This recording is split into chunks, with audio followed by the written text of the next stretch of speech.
Sasa ajenda yetu kubwa ni moja tu, juu ya hali ya siasa inayoendelea kwenye kanda yetu na kwenye nchi yetu. Na kwa kweli waandishi mmekuwa mkitafuta sana, moja kwa mahojiano, lakini vile vile wengine wanataka kupata komenti yangu kwa namna moja au nyingine. Ukiondoa tu juzi baada ya tukio la mahakamani kwenye jambo tokea Kisutu, mimi mara mwisho kuonekana kwenye vyombo vya habari ni mwaka huu mwezi Januari. Nilijiwekea utaratibu huo, na alikadhalika vile vile nilijiondoa kuonekana kwenye mitandao ya kijamii tangu mwezi wa kwanza.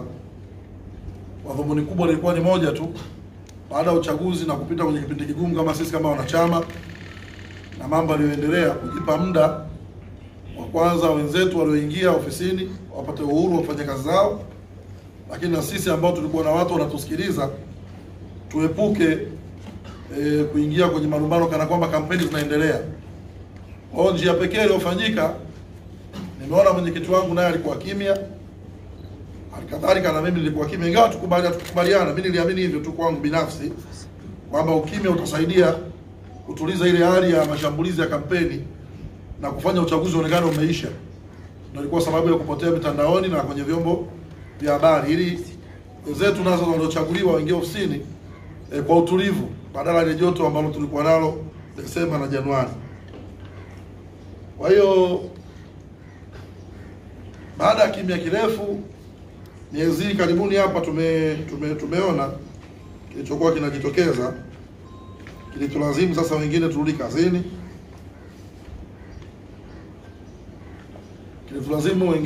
turudi kazini katika moja kuonesha tuko upande wa chama. Kuna hali ambayo ilikuwa inaendelea, ukimya ule ungeweza kutafsirika kwamba tumenuna au tumesusia kazi za chama au tumejiondoa Chadema. Kwa hiyo ilazimika turudi. Kwa leo ndio furaha kwa majukumu ya kichama kabisa kurudi kwenye vyombo vya habari, lakini nikianza na jambo kubwa kabisa ili ambalo linaendelea sasa hivi, ambalo naamini litasaidia kila Mtanzania na kila mwananchi kujua kinachoendelea, na hata mtu anapofanya maamuzi afanye maamuzi kwa akili yake mwenyewe bila kusema nadhania. Sasa huwezi kudhania, na sisi tupo.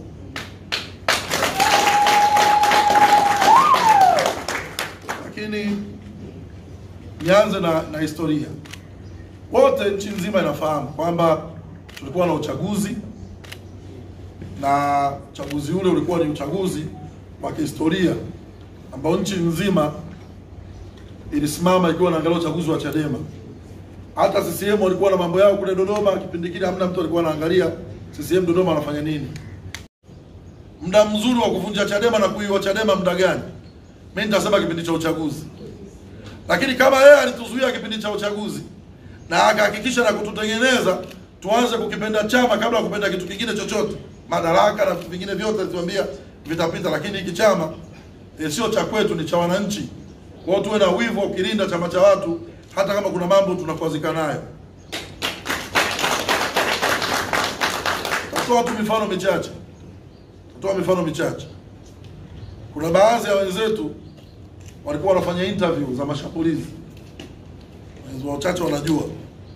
Tukaangalia kwenye TV, tukaona sio kwenye TV, na rafiki yetu mmoja tulikuwa naye kwenye kampeni, tulifungua Twitter, watu wakatutumia wewe ingieni Twitter, tukaingia kukuta katia makombola kweli kweli zidi ya Lissu.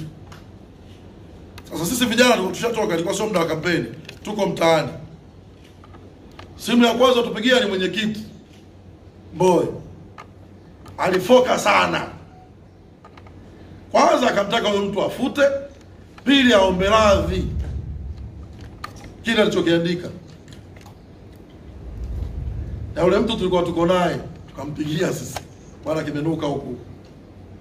Mzee anasema futa hilo jambo lako, lakini pili rudi hapo omba radhi. Sasa kabidi hata sisi tunaanza kumwombea kwake, bwana hamna shida, ataelewa tu, labda hakujua hili jambo.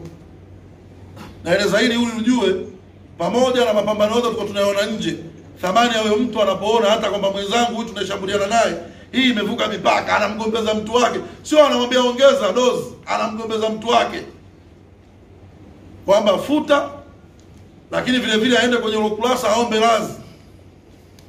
Lakini mfano wa pili, kuna mwenzetu mwingine tena kwenye upande wetu alienda kwenye TV kaongea mambo mengi sana.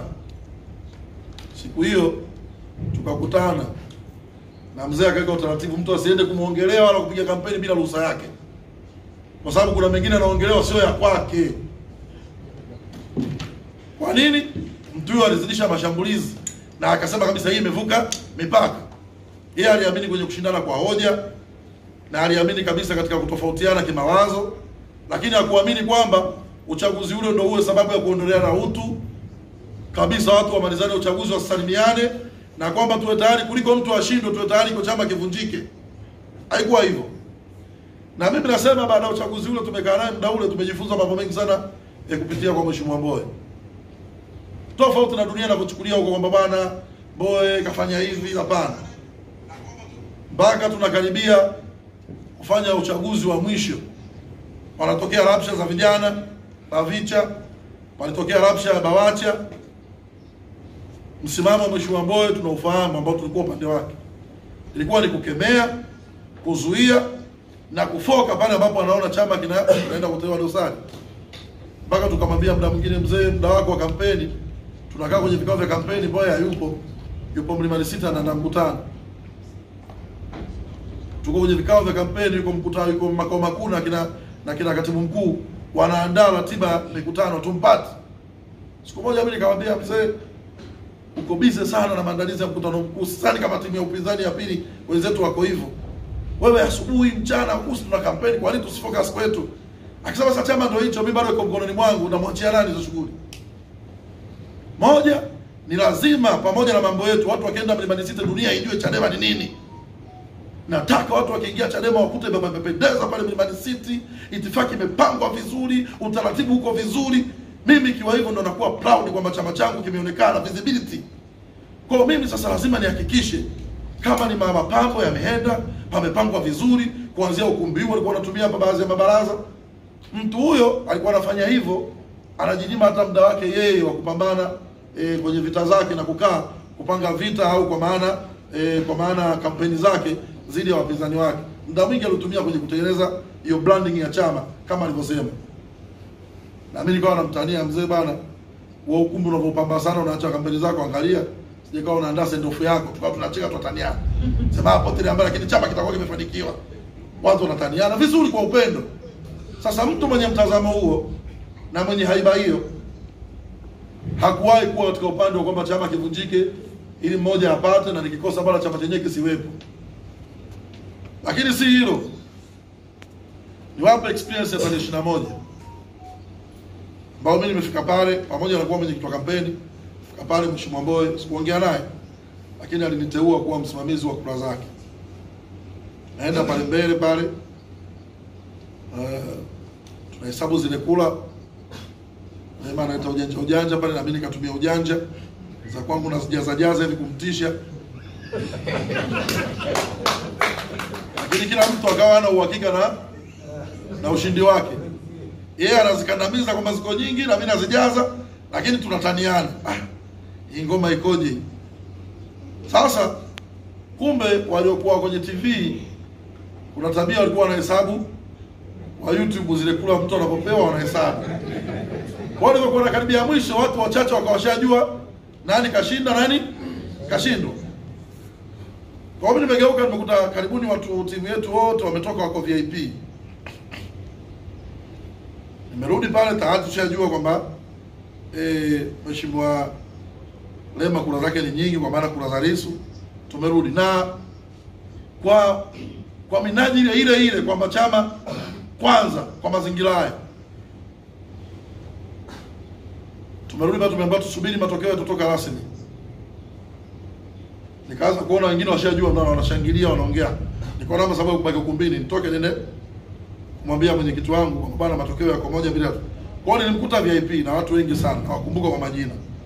Wengi wakiwa wanalia na waliokuwa wanalia pale kwa sababu walikuwa ni hasira. Wengine walikuwa wanajiapiza siku ile tutafute chama tuhame. Wengine wanajiapiza kujiuzuru nafasi zao. Nilipoingia mwenyekiti mkuta yuko camp, ni mtu pekee ambaye alikuwa pale ananiambia mnalia nini? Jambo la kawaida, kuna shida gani? Kwa hiyo nikajua hapa aliko vizuri. Kwa hiyo akanuza mimi tu official result nikamtajia. Nilipomtajia akaniambia what next? Nikamwambia what next, kwanza watu wa pembeni wa kwetu wakapumzike. Lakini wewe una jukumu moja. Jukumu pekee nilomkumbusha, tuliahidi dunia kwamba ukishinda Lissu atakumbatia na Lissu akishinda na wewe utamkumbatia, tusiondoke bila tukio hilo. Akauliza sasa itakuwa muda gani? Sasa uko nje matokeo yametajwa kwamba nafasi ya mwenyekiti, makamu bara hazina shida. Lakini nafasi ya makamu Zanzibar inarudiwa. Sasa mwenyekiti anasema kwa kuwa hapa hatuna tena ratiba na mimi nahitaji kwenda kupumzika na familia inampigia. Je, itachukua muda gani kufanya hilo tukio la kumpongeza Mheshimiwa Lissu? Ikaonekana uchaguzi ukirudiwa wa Zanzibar inaweza kachukua kama saa 5 au 6 kutoka ile saa 12 mpaka saa 6 saa 7. Sasa tunafanyeje? Mimi natamani tukio litokee, tupate hiyo picha ya kwamba chama kiko fresh, tusije tukaondoka tukaambia tumekimbia na tumekasirika. Kwa hiyo tukaanza kufanya reconciliation ndogo, lakini Mungu mkubwa akaja makamu mwenyekiti wa Zanzibar. Yeye akasema pamoja na matokeo yanarudiwa, lakini anajua akirudia inawezekana asishinde kwa sababu upande mwingine wanaonekana kula zao nyingi zaidi kwenye matokeo ya mengine. Mimi nikamshauri kama ni hivyo basi taarifa katibu mkuu umejiondoa. Tukiamini kujiondoa kwake kutarahisisha mchakato wa kurudi kuja kushukuru. Ni kweli yule bwana muungwana akajiondoa akasema hivyo. Tukamtafuta katibu mkuu tukamwambia bwana hana mpango wa kurudi. Lakini bado Mheshimiwa Mnyika akasema kwa minajili msajili yuko ndani ukumbini, tusishie tu kusema kwamba huyu amejiondoa huyu mshindi. Tufanye mchakato wa kiuchaguzi. Sio kama mnakumbuka mlikuwa mle ndani. Kwa hiyo Mheshimiwa Mnyika akatulazimisha tushike karatasi, tupige kura ya ndio na Mheshimiwa Mnyika na Mheshimiwa Salum Mwalimu wakatusomea majina kwa haraka sana ya wajumbe wote ili kila mtu atimize hilo jambo la kikatiba la kwenda kupiga kura yake mle ndani ili isionekane tumegushi ushindi. Kwa hiyo nashukuru Mwenyezi Mungu, jambo hilo kwa kama na sali moja pakiwa bado mapema, mwenyekiti bado tuko kumbini, tukatoka mwenyekiti akaenda akashukuru. Lakini kabla ya kushukuru kuna jambo lilitokea la kihistoria ambalo mimi nilikuwa mle ndani nililiona. Tukiwa VIP, yani niko na pamoja mwenyekiti matokeo rasmi VIP. Pale kuna ukumbi nyuma, kuna kama seble, alafu kuna chumba cha ndani. Sasa timu iliyoshinda, yani sisi hawajui tuko wapi. Kwa timu iliyoshinda ilikuja sebleni. Lakini sisi tuko VIP ndani room kama chumbani. Mimi nikawa nasikia kama pembeni uko sauti kama ya Heche, sauti kama ya Lissu. Wanapongezana, lakini sisi tuko chumbani. Sasa sisi tushajua tumeshindwa na wenzetu washajua wameshinda. Hawakuwa wengi, walikuwa kama 8 9 wako pale VIP sebleni. Mimi nikamwambia mwenyekiti na sensi kama kuna watu wanaongea hapo nje ya mlango wetu ambao ni sebleni VIP. Kwa mimi nikafungua ule mlango nikakuta Mheshimiwa Lissu na wasaidizi wake wakina Jumbe na watu gani. Nikamwambia Mheshimiwa Lissu, Mheshimiwa Mbowe yuko ndani. Na tabani mngesalimiana na kupongezana alafu tukubaliane kwa pamoja. Kwa hiyo wala Mheshimiwa Lissu alikuwa anaiana, akaja akaingia kwenye kile chumba na Mheshimiwa Mbowe alikuwemo, wakasalimiana wakakumbatiana. Na Mheshimiwa Lissu alisema neno moja tu, mwenyekiti wewe ni mwenyekiti wangu wa maisha pamoja na mambo mengine yote.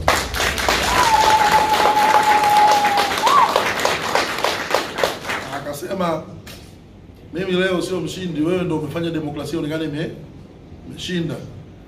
Na neno la pili kubwa alimwambia demokrasia itakukumbuka. Unaweza kufikiri jambo dogo la leo, lakini mpaka utakapokufa vizazi na vizazi vitakukumbuka kwa demokrasia ulioifanya leo. Basi wengine mnawakabidi watupishe, wakati naye Mheshimiwa Lissu akauliza what next. Nikamwambia Mheshimiwa hapo ndo tukio dogo tu. Na Mheshimiwa Mbowe kule pakisha katibu mkuu akishamaliza tukio lake la uchaguzi, Mheshimiwa Mbowe lazima arudi ukumbini aongee. Na kabla ya mambo yote tulivyokuwa tunaongea kwamba ataenda atampongeza, akisema hilo kwangu sio shida. Kwa hiyo by the time tunaongea tu Mheshimiwa Mbowe asha tweet ukubali matokeo na kumpongeza Mheshimiwa Lissu. Kwa tunasema hiyo awamu ya kwanza, lakini awamu ya pili tukwenda ukumbini mbele ya wajumbe kumaliza ile tukio. Nadhani tuliliona lote kwa kufanikisha. Kwa hiyo sisi ambao tulikuwa ni vijana wa Mheshimiwa Mbowe tunajua dhamira yake, roho yake, akili zake dhidi ya chama hiki, fikra zake dhidi ya chama hiki. Mazingira yoyote mabaya, mimi narudia tena, mazingira yoyote mabaya ya kujeruhi, kuiua Chadema tulikuwa nayo Januari. Pande zote mbili tulivuka mtihani ule na tukakubaliana kwamba chama kwanza kuliko mambo mengine ya kwetu binafsi. Na Mheshimiwa Mbowe alituambia pale ukumbini kwamba pamoja na mambo yote, tunajua uchaguzi kuna watu wamejeruhiwa. Na hilo bahati mbaya sana wapotoshaji wanafikiri Mheshimiwa Mbowe anajizungumzia yeye. Hapana. Mheshimiwa Mbowe anazungumzia hata hao watu wetu walikuwa tupigia kampeni. Kuna watu wamewajeruhi, waombe radhi, na kuna watu pande wa pili pia nao walikuwa wanapiga kampeni. Kuna watu wamewajeruhi, waombe radhi. Kama mtu amemsingizia mtu kwamba wewe umefanya jambo fulani, uchaguzi umeisha, apate uungwana wa kusema jamani, hili kwa uchaguzi tu, neno hili nilitamka, kwa sababu rekodi zile za wao kwenye kampeni zipo. Kuna baadhi ya watu wengine ni vijana waliambiwa wanatoa rushwa, kwa hiyo wasafishwe bwana, jamani, kwa uchaguzi sikuona anatoa rushwa, ilibidi tu ni muwai. Huo uungwana huo ufanyike pande zote mbili, kwa maana ile truth and reconciliation.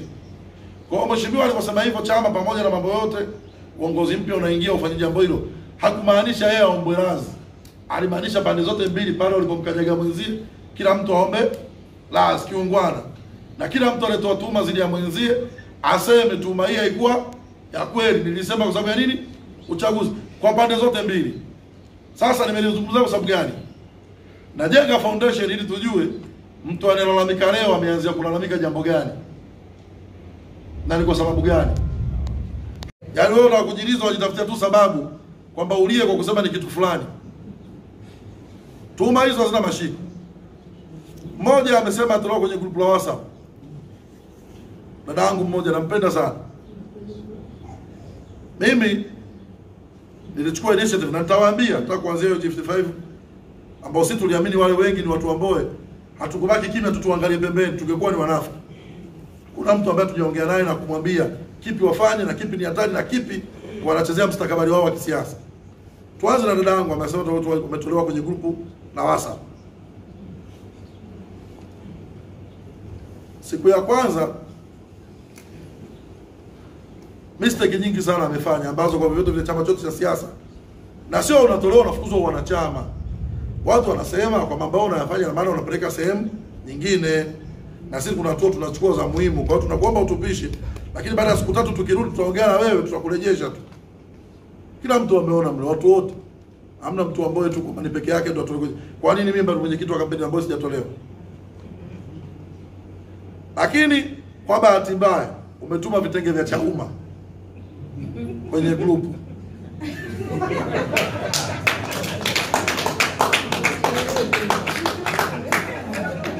Sample za vitenge vya Chauma. Ulikuwa unatuma sehemu, umekosea, umetuma kwenye grupu la WhatsApp.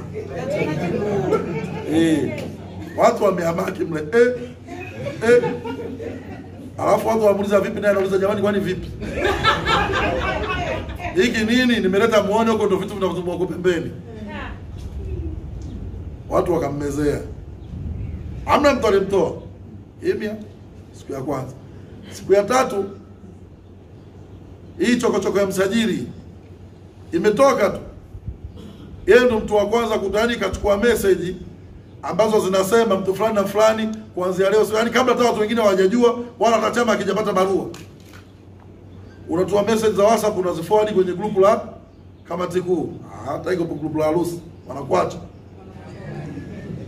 Bora sababu bwana harusi atakufa. Hata harusi yenyewe haijafungwa. Na watu wakufanya vile kwa nia mbaya, tupishe tu mambo mengine. Mimi nikijua ni mtu wetu tulikuwa naye na namheshimu, nampenda sana.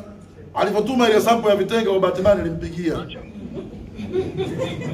Ambia bwana, sio kaacha mume kwa ajili ya boyfriend. Kamwacha mmeo na nyumba ukaenda kwa boyfriend ukakutana kwa kwao wake na mama yake. Utasema bora ningebaki na matatizo ya mume wangu yale yale kwenye mji wangu. Unamaanisha nini? Nikamuelezea. Sasa mtu wa namna hiyo hawezi kusema kwamba kuna timu au kuna kikundi hapa ndani ya Chadema kazi yake ni moja tu, kuondoa watu kwenye WhatsApp watu wa Mbowe. Si kweli. si kweli? Ni vizuri, pamoja na mambo mengine yote, ni siasa ipo, lakini vile vile na Mungu yupo, tuseme ukweli. Na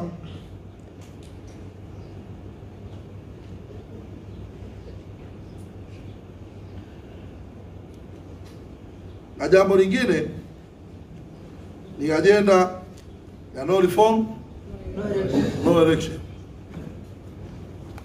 Kwanza kuna vitu sisi ambao tuko karibu na mheshimiwa ambao vikiongelewa na mtu ambaye anasema ni Mbowe, hatuna mpaka kuna kitu wanasema wanamhujumu au wana nia mbaya ya kumchafua. Ukisema kwamba sisi tulikuwa tunatingisha, hatukuwa serious, maana yake ni nini? Unatengeneza picha kama vile maana yake kiongozi wetu alikuwa ni kituko hivi, ni mtu fulani asijitambua. Lakini vile vile kuna maelezo kwamba ino reform studies 2020 na ni Kenya, sehemu inaitwa Makueni. Bahati nzuri na mimi nilikuwepo, nikiwa mjumbe wa kamati kuu hivi. Tena by then tulikuwa tunaenda kufanya retreat ya kamati kuu Kenya, wenzetu wakiwa na kesi Kisutu, kipindi kile kesi ya Kwelina ile ya Kinondoni na mheshimiwa Mbowe na wengine wote. Sasa tuliomba, nakumbuka tuliomba visa kwa maana Chadema tutoke wakati wa Magufuli. Tulizuiwa kamati kuu isitoke. Kwa moja ya kitukio nalolikumbuka katika historia ya kipindi kile, tulienda Kenya kwa kujificha. Yaani kuna watu walipita njia za panya kwa kutoroka, kwa sababu tayari shatoka zuio huku tusitoke na hiyo safari tusiende. Kwa wale ambao hatuna kesi tulipita na Costa. Viongozi wetu kama kina Mnyika ilibidi pale wavushwe na bodaboda mipakani. Ndiko Nyalandu bado tunaye yuko Chadema, naye alikuwa ni mtu ambaye tulienda naye. Kwa hiyo kamati kuu tulifanyia kule kweli, sehemu inaitwa Ukambani kule Makueni, tulifanyia vile. Lakini kwa namna yote kusema kwamba no reform no election ilikuwa haimaanishi, ni uongo. Mimi nimekuwa kamati kuu ile na nimekuwa kamati kuu hii ambayo tunajadili, na hii kamati kuu yenye maazimio vile vile nimeshiriki zote mbili. Ajenda ni moja tu, kwamba tukienda kwenye uchaguzi watu wetu wanakatwa na wanaondolewa kwenye nini, kwenye uchaguzi. Tusiende kwenye uchaguzi mpaka tupate nini, reforms. Sasa kauli ya kwamba tukizuia tuwezi kuzuia tutafanya na nini, ni kauli za CCM. Mwanachadema huwezi kusema tukizuia tutapigwa mabomu, watu wetu wataumizwa. Kwenye siasa hizi kuna mtu aumizwe? Huwezi kuwa mpinzani bila kuumizwa. Kwa anasema mimi nimeona nitaumizwa, siwezi kuzuia uchaguzi. Zipo hoja unaongea kama mwanachadema, lakini kuna hoja ukiongea kama mwanachadema tunaanza kuona toni yako imekaa kinini, CCM. Kwa hiyo kimsingi kwamba sisi ambao tulikuwa upande wa Mbowe tunaamini kwamba hii no reform no election ilikuwa ni ya kutania, ni kumdhalilisha mwenyekiti wetu mstaafu mheshimiwa Mbowe kama kwa serious. Sisi tunaamini hata yeye, na kikao ni wajumbe, watu wengi hawajui kikao ni wajumbe. Mwenyekiti unaweza kaja na msimamo wako na wajumbe tukakupinga vile vile. Hata mheshimiwa Lissu akija kamati kuu soma anakuja anatuburuza, atatuambia yeye ana maoni, mchana tule wali. Wajumbe wanasema hataki watu tunakula ndizi, kwamba lazima yeye mwenyekiti ndio atuamue tule wali. Kwa hiyo vikao vinaenda kwa wengi, wape watu wengi. Wakishaamua kwamba kinahitajika kitu gani na maamuzi ni kitu gani, hayo yanakuwa ni maamuzi ya watu wote. Na hata Bagamoyo kwenye kurefresh hii msimamo tunaendaje mbele, kama tukimejadili tena majority wakasema kwamba jamani tusiingie kwenye nini, kwenye uchaguzi. Kuna mtu anasema mamlaka hayo chama wamepata wapi? Kamati kuu ikishaagiza, katibu mkuu na watu wengine wote ni watendaji wa kutekeleza yale maazimio ya nini, ya kamati kuu, ambayo tayari kamati kuu imeagiza. Kwa hiyo ni vitu vya kawaida. Lakini niligusia hapa jambo la kustrengthen solidarity ambayo mwenyekiti Lissu alishaianza kabla hii kutupwa korokoroni kwenye kesi yake ya uhaini, ya kustrengthen mahusiano, kwa maana watu ambao walikuwa wanaonekana ni timu Mbowe hizo timu zikawa zimefanyaje, zimekufa, na watu wameonekana vile vile timu Lissu, hizo timu zifanyaje, inabaki timu moja ya Chadema. Na tukiwa timu moja haimaanishi kwamba watu wote tuna msimamo mmoja. Na hata kama ni mwanasiasa umeshindwa, unaona hujakubali kushindwa, jambo pekee kwenye siasa za kiungwana ni kujipanga na uchaguzi mwingine.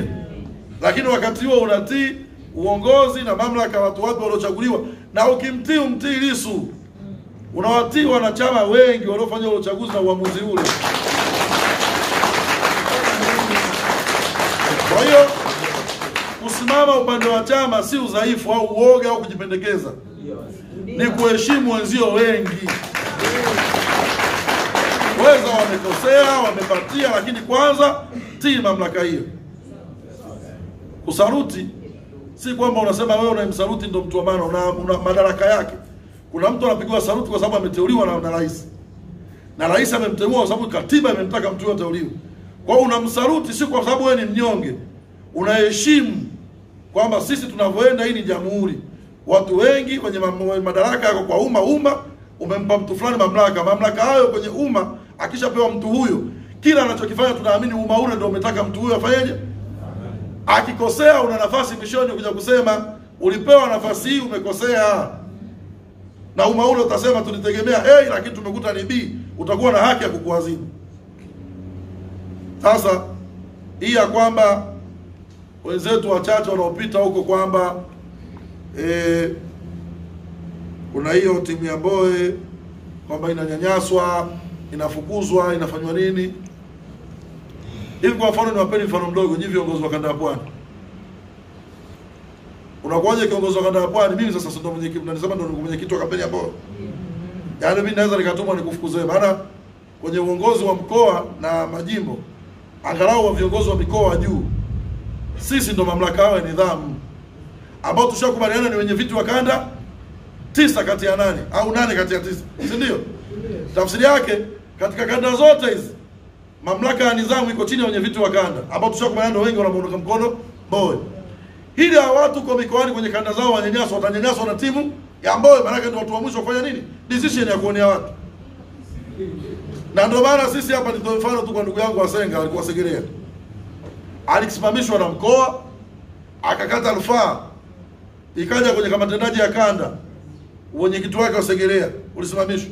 Tukaja kanda bila kujali timu, watu wakasikiza yale mashtaka, tukamwambia hapana, kwenye jambo hili kimekosewa A B C, tukamrejeshea. Ilikuwa mwaka huu mwezi wa 4 tu. Sasa wao kikimbia, ukisema umekimbia kwa sababu mnafukuzwa, mmewahi msifukuzwe, ni kutiana uoga tu, ili wewe uogope, uamini kwamba hata ukibaki unafanyaje? Unafukuzwa. Unafukuzwa vipi? Kila kitu cha leba kiko wazi, kinaendeshwa kwa mujibu wa katiba, wala sio kwa ajili ya matakwa ya mtu. Na mimi nina msemo mmoja kwenye uongozi wangu nifanye vikao na nyie, kwamba ndani ya Chadema au kwenye vyama vya siasa, hususan Chadema ambao naijua, tunaweza tukaishi watu ambao watupendani na wala bila kugombana, sababu wote tunaongozwa na nini? Na katiba. Kwa hiyo katiba yetu inaweza kumfanya Muislamu na Mkristo wakawa ndani ya Chadema, Mnyakyusa na Mmasai wakawa ndani ya Chadema, kwa sababu wote wanaunganishwa na kitu hiki kimoja tu cha katiba. Sasa kinachonitia mimi uoga kwa sababu bana tunakimbia kwa sababu tumeambiwa tunatuje kufukuzwa wote. Kwa hiyo tukimbieni tutakuja kufukuzwa. Wanakufukuza nani? Na katiba ishaonesha rangi ya kufukuzwa. Ili ufukuzwe lazima mamlaka yao atafanya ni mwenyekiti wa kanda. Kwa hiyo Sugu alikuwa mtu wa Mbowe. Kwa kama utafukuzwa kule Nyasa utafukuzwa na Sugu mtu wa Mbowe. Wewe mtu wa Mbowe unasema unakimbia, unamkimbia nani? Kwani utafukuzwa na Mbowe? Ni Mbowe alikuwa mtu wa Mbowe. Hao waliopanga kuwafukuza mpaka mnawahi mnakimbia ni wakina nani?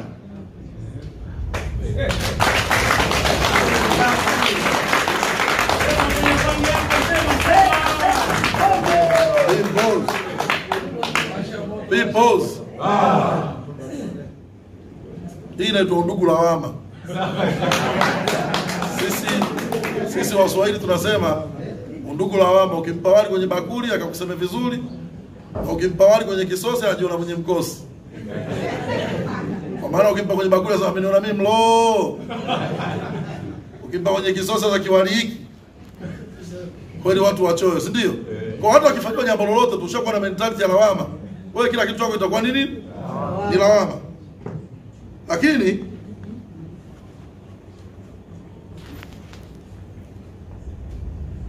si mbaya. Tumekuja leo hapa tutoe ufafanuzi. Mimi binafsi nimekutana Mheshimiwa Mbowe mara kadhaa. Kwa mwezi Mei na mwezi Juni nimekutana Mheshimiwa Mbowe miezi mara kadhaa. Na mara zote nikiona huku vijana wanaongea maneno ya pembeni, namuuliza kuna hiki inaendelea, anasema sijui chochote. Na ukweli ni kwamba Mheshimiwa Mbowe ametuaga, anaenda kwenye biashara zake binafsi. Kuna wakati alienda China akakaa zaidi ya mwezi mmoja, na baada ya uchaguzi tunadhani wiki moja mbele Mheshimiwa Mbowe alikuwa China, amekaa kule karibuni mwezi mmoja au miezi miwili. Sasa amerudi, anauliza kinaendelea nini. Na hiyo likizo aliyojigaia hata ya siasa ni moja, kutengeneza kutoa ile tension ya kujiona kama vile, unajua kuna mtu anasemaje, mbona Mbowe yuko kimya sana, hazungumzi, Mbowe yuko nyuma ya mambo haya. Imani yake ilikuwa kama nilisema mwanzo kwenye utangulizi. Muda mwingine, yani leo kwa mfano, kwa jinsi tu hii watu bado hawajatulia, wanatumiana. Ingetokea cha kutokea chochote, tunaitishana vikao hapa, afu mbona anaonekana uzulia. Pia kuna maneno yangeibuliwa. Hata kulikuwa mlango wa nyuma wewe. Mzee yuko kule, naona sasa anakuongoza vikao. Kwa kwenye utaratibu wa dunia ile ustaarabika, wenzenu wakiingia ofisini mnawapa nafasi na uhuru.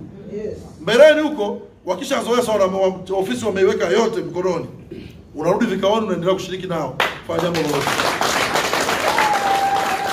Kwa kukaa kimya haimaanishi kwamba mtu yuko pembeni amenuna au amekaa pembeni, si kweli. Na mimi najua mara mwisho nimekutana naye Mheshimiwa Mnyika, amewasiliana naye, najua amenitaarifu kwamba niliwasiliana na katibu mkuu, na najua katibu mkuu alimuuliza, bwana mheshimiwa, unatajwa huku na watu mikoani umewatuma kazi hizo, si kweli. Hilo jambo halipo na wala halijui. Mimi nakutana naye, nampa na feedback, feeling zake, mawazo yake, nina udhubutu wa kusema kwenye jambo hili aliwezekana. Labda hiyo akili apate leo asubuhi. Kwa sababu uwezo kwa wanawazia jambo jema, alafu jambo unalowazia jema unaliwazia tena vibaya. Haiwezekani. Kwa hiyo ingekuwa tuna vikao sisi leo Mheshimiwa Mbowe kwamba ukimya wake na kwamba tunaamini ni maagizo yake ya sabote. Kwenye kampeni tulikuwa tuna chain ya mawasiliano, tunahitaji vitu wa kanda wote. Kwenye vitu wa kanda tunahitaji vitu wa mikoa wote. Tunafanya pale, tukifanya pale tunaamini kabisa ni chain, tumepeana maelekezo, tunafanya jambo hili, ni msimamo wa kambi fulani. Kitu hiko baada ya uchaguzi wa chama tu. Hatukuwahi kufanya vikao vya namna hiyo wala kukutana tena kufanya jambo lolote la maagizo ya pamoja kwamba sasa tuna msimamo huu ili tuende against chama au kujipanga dhidi ya chama. Hatujawahi kufanya jambo la namna hiyo. Sasa ombwe siku zote wanasema shetani hupita sehemu ambayo inanyufa. Ili ombwe la maneno kushoto na kulia, muda mwingine namtengeneza shetani na majaribu ya kuamua kupita katikati. Na ndio maana unaona sasa ukifanya hivi linazushwa kushoto, ukifanya hivi linazushwa kushoto. Na mimi nimekuja hapa, wengine wanasema tumeambiwa wale wanatangulia nyinyi mtaenda mwishoni.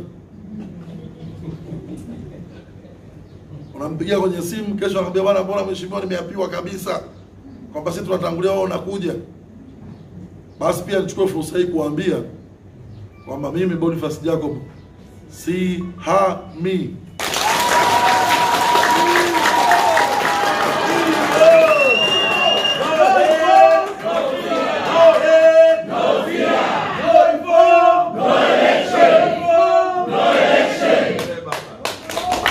Sina mpango huo, sijawaza, sijafikiria, wala sina mpango huo. Mimi ni kijana wa chama, mwaka huu 2025 natimiza miaka 20 ndani ya Chadema. Na haimaanishi kwamba ndani ya Chadema kwamba mambo ni mazuri au kwamba tunafaidika sana, si kweli. Mimi ndani ya chama hiki sijafuata kazi ya kuajiriwa. Na mimi ujumbe wa kamati kuu wa kwanza, ule ujumbe wa kamati kuu mkija vikaoni angalau kuna posho mnapewa ya nauli ya kuja na kuondokea, chakula mnakikuta, kumbi mnakuta. Mimi kwa ujumbe wa kamati kuu uliopita nikiwa kama mstahiki meya wa Ubungo na Kinondoni, orodha ya kulipwa mimi kamati kuu nilishaondolewa, sijawahi kulipwa. kwenye vikao popote vikifanyika naenda kwa nauli yangu na shiriki bure. Safi kabisa. Tulisema ambao wenzetu hawana uwezo wa kujimudu wataendelea kulipwa na chama posho. Hali kadhalika hata sasa hivi kwa kama tukufu vinafanyika. Vikifanyika popote kuna baadhi ya watu sisi hatuendi kwenye meza ya malipo, ni aibu.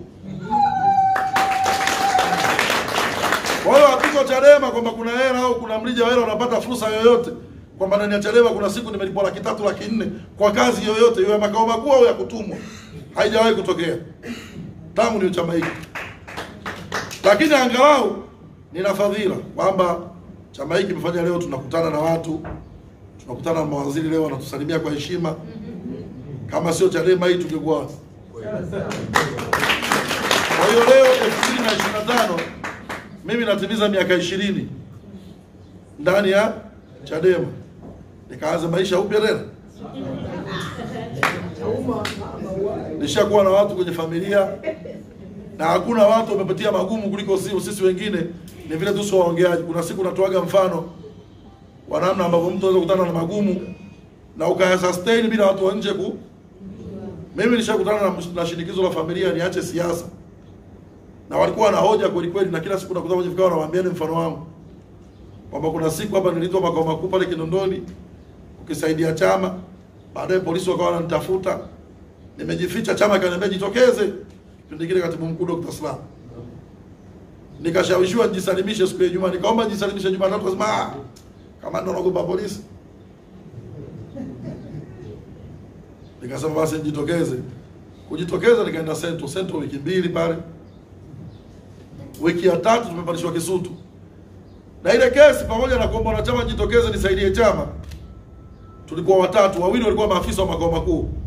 Mtu ambaye alikuwa afisa wa makao makuu nilikuwa mimi peke yangu. Nyinyi mnakumbuka tumeenda Kisutu pale kwa hakimu 2012 nafikiri au na 13 na 14. Walikuwa na hakimu mama mmoja alikuwa mama Rolande Lema.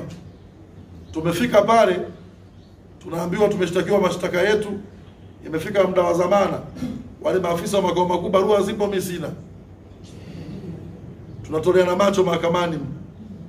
Sasa familia yangu ipo inaona Chadema imeandaa barua kwa ajili ya watu wengine, lakini mwenzetu mtoto wetu au ndugu yetu kasahaulika. Na Mungu mkubwa hakimu akasema mimi sina muda kutoa zamana robo. Hao wanaenda wote jela, wakikamilika watakuja kutoka wote, tukaenda wote Keko na wenzangu wawili. Nimetoka pale ndugu wamenuna, ndio mambo gani? Kama kwenye siasa wazee wanakusahau hivyo, na wao ndio walikupigia simu jisalimishe. Mwaka mmoja mbele, hiyo 2014. 2015 Desemba.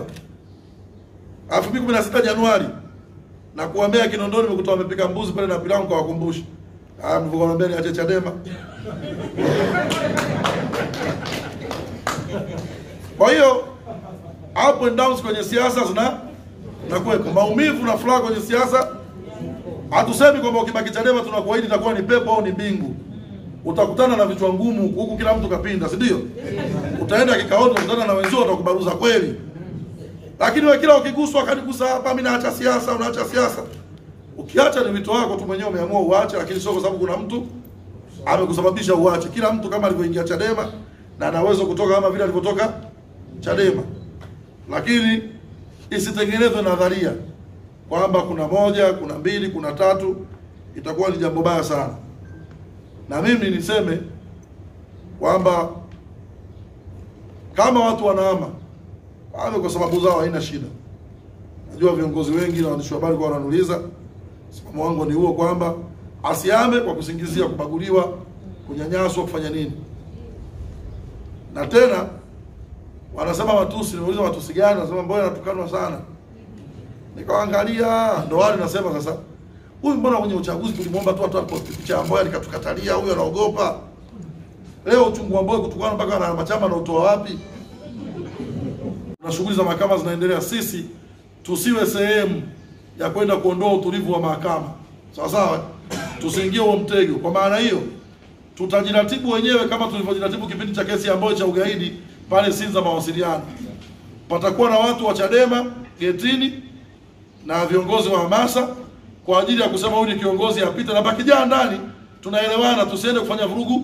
Na narudia tena, tuepuke mtego wa kuonekana tunafanya vurugu mahakamani. Sisi Chadema tutajiratibu wenyewe kabla hatujaratibiwa. Tunataka tuoneshe dunia kwamba Chadema ni waungwana. Bila zuio la polisi tunaweza tukafika mahakamani na tukaondoka kwa utulivu bila kusanya mahakama ikasimamisha shughuli zake. Na kila mmoja atakayefika pale kesho awe mlinzi wa mwenzie. Tukiona mtu anapiga kelele, wanaimba vikundi, tuanze kuulizana huyu ni mwenzetu, na kama kuna viongozi karibu wataarifiwe. Tunatamani tujae kwa wingi, lakini pawe na utulivu na patakuwa na uratibu. Ule ukumbi wa ndani tumeenda tumeuangalia, unachukua watu wasiozidi 80. Lakini nje kuna nafasi za kukaa, na bado tulikuwa kunafanya program ikiwezekana nje paweko hata TV au sauti ya watu kusikia kuhusu kesi. Kwa hiyo nilikuwa natamani sana mimi kama mwenyekiti wa kanda, na waalika kesho tufike kwa wingi mahakamani Kisutu, lakini vile vile narudia tena tutakuwa na viongozi wetu ambao watafika maeneo yale mapema kuturatibu tukae wapi, tusimame wapi, ili kuepukana na vikundi vingine, ili kitokea mwenye nia ovu na kufanya jambo lolote aonekane na tutamkabidhi kwa polisi kwamba huyu si mwenzetu na anataka kufanya jambo hili, ili kuonesha Chadema ni waungwana na tuna uwezo kuhudhuria kesi bila kuzuia shughuli zingine za nini za kimahakama.